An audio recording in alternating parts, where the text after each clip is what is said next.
Kalau giờ hậu nè, kalau giờ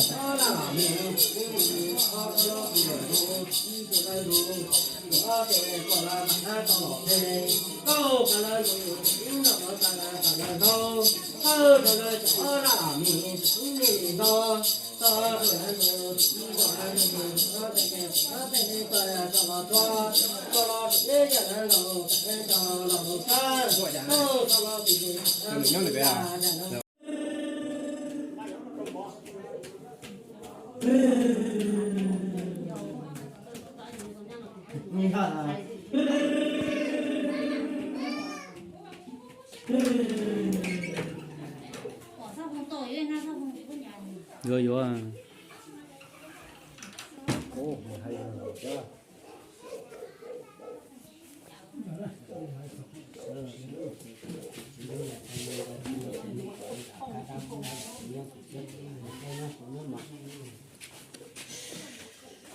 Nếu đâu chủ này non thế đâu là các thứ.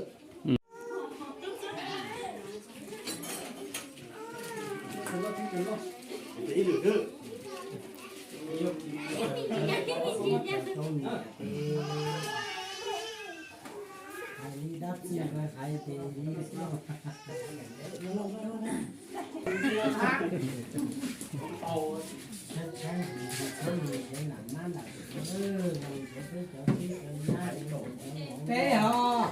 Bé lấy bé một mình mà hãy ta không cắt.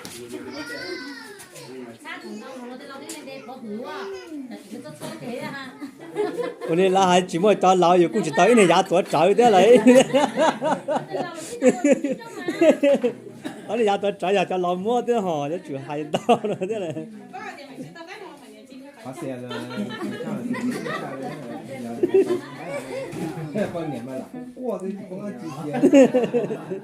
Đây là con chung mà con rất, đây là cái gì đấy, cái rất tỉnh dậy thì con này có hay lo thì con lúc cũng này con lúc cũng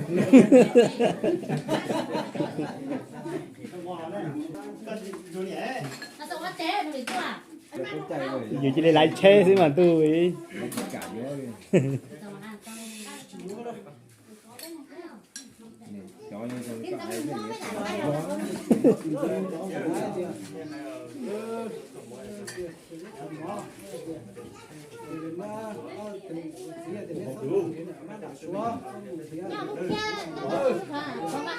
Má cọ là má tàu số chế ơi. Nó thủ lo tiền đấy, nó làm tiền phê của sài gòn nó ơi. Nhà hàng nhí thì đâu? nhà hàng nhến thì là cái tô này món tô có chài tới Có phải Này nhau đây của tê hù nè thế là nè. Hù chỉ tao tên đấy tiền bình kìa. Có chế đâu có. Chứ đứng nhà. Thì online nữa. Có gì ở nhà.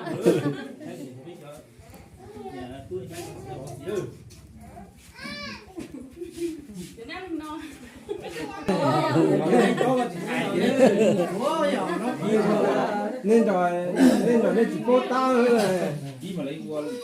bố thôi bố tao bố lắm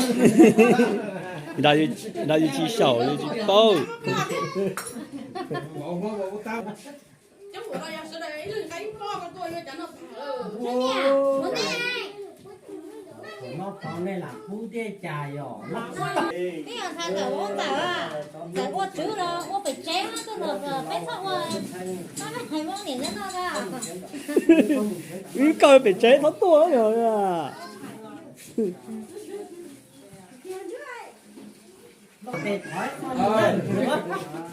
Mà nó chỉ cá túi là đủ chi thế rồi, thế là.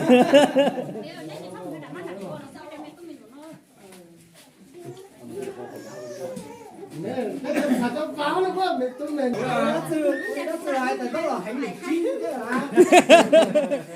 Hành đủ chi thế mà. Chỉ nó mà hay chỉ nó khó thằng nó khó thằng nó không? Cái kia hả? Nhà sảnh quá. Nhà sảnh á. mất cái đó là nó ta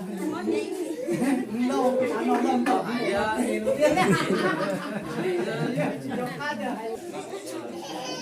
có tại cái chế lắm nhỉ.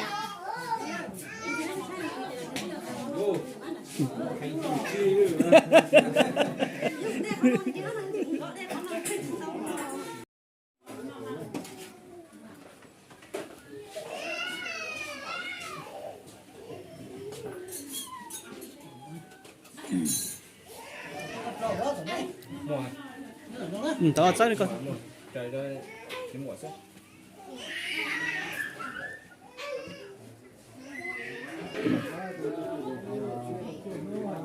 mua cho đủ số rồi đủ cho cái gì cho trong người Ủa đi của ta đấy.